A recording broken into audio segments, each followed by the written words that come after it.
کہ اصولوں پر جہاں آنچ آئے تو ٹکرانا ضروری ہے. اصولوں پر جہاں آنچ آئے تو ٹکرانا ضروری ہے. زندہ ہو تو پھر زندہ نظر آنا ضروری ہے. دوستو، جس غم و غصے کے ساتھ اب یہاں جمع ہوئے، ہماری جانکاری کے مطابق آج پہلی مرتبہ جو جھارکھنڈ کی اپ راجدھانی دمکا ہے، اتنی بڑی تعداد میں جہاں تک نظر دوڑائیے مسلمان ہی مسلمان نظر آ رہے ہیں. ایک کلمے کی بنیاد پر ہم یہاں جمع ہوئے ہیں.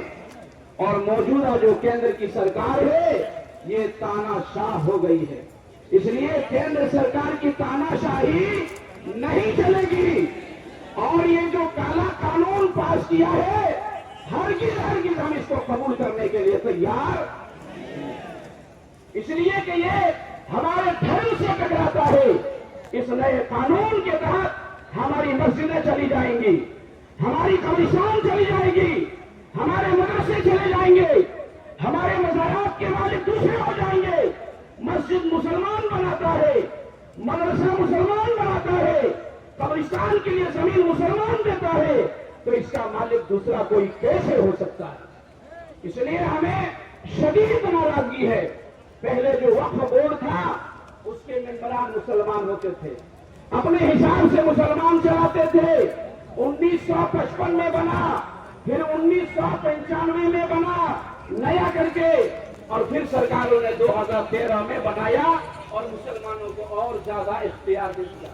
اب یہ جو موجودہ سرکار ہے یہ آپ سے نفرت کرتی ہے. ان کی راجنیتی نفرت سے شروع ہوتی ہے اور یہ مسلمانوں کے بارے میں یہ کہتی ہے یہ سرکار کہ ہم نے جو بدلاؤ کیا ہے وقف بورڈ کے اندر، تو اس سے جو پیسہ آئے گا ہم مسلمانوں کی ترقی کے لیے لگائیں گے.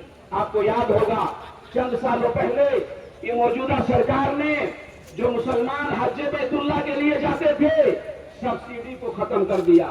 اور اس وقت یہ نعرہ دیا گیا یہ سبسڈی کا پیسہ مسلمانوں کی ترقی پر لگائیں گے. 8 سال آج تک ہو گئے ہیں، 1 روپیہ کا انہوں نے حساب نہیں دیا ہے. یہ بہانہ ہے. یہ آپ کے اوپر اس طرح سے ظالمانہ قانون مسلط کرنا چاہتے ہیں. یہ دیش سیکولر ہے. ہمارے بزرگوں نے قربانی دے کر کے پھانسی کے پھندے پر چڑھ کر کے اس دیش کو آزاد کرایا، اور جب اس دیش کا قانون بنا تو سب نے کہا سیکولر ہوگا. چاہے جس دھرم کا ماننے والا ہے اپنے دھرم کے ماننے میں وہ آزاد ہوگا. اس کی عبادت گاہوں سے چھیڑ خانی نہیں کی جائے گی. ہم لوگ دیکھ رہے ہیں کہ کس طرح سے یہ بات دی گئی. یہ سرکار ہم لوگوں کے خلاف قانون یہ بنا رہی ہے. دھارا 370 کا معاملہ ہو، NRC کا مسئلہ ہو، CA کا مسئلہ ہو، 3 طلاق کا معاملہ ہو، اور یہ وقف بل جو نیا بنا ہے صرف آپ کو کمزور کرنے کے لیے.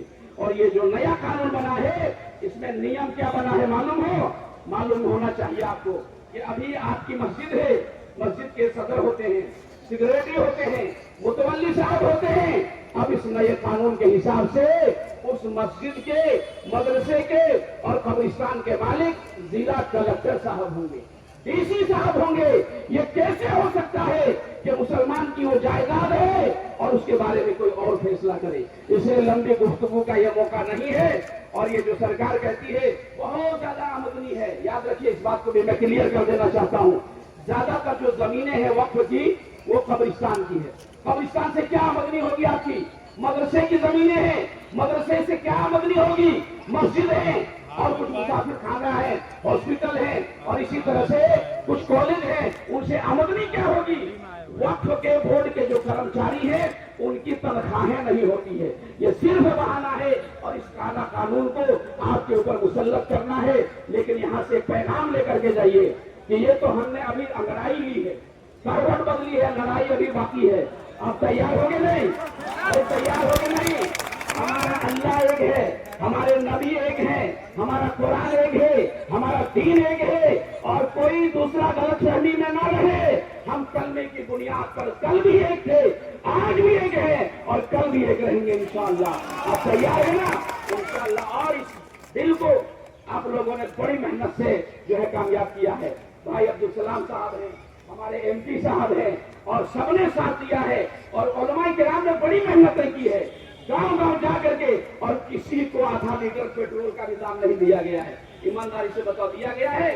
نہیں دیا گیا. یہی ہے, جان مانگو تو جان دیں گے, مال مانگو تو مال دیں گے. ہم سے یہ نہیں ہوگا کہ نبی کا جاہ و جلال دیں گے, یہ کبھی نہیں ہوگا. اس لیے میرے بزرگوں دوستوں, آئندہ بھی ہمیں اگر دعوت ملے گی, بلایا جائے گا تو لبیک کہیں گے, اور جو بھی سنویدھان کے دائرے میں رہ کر کے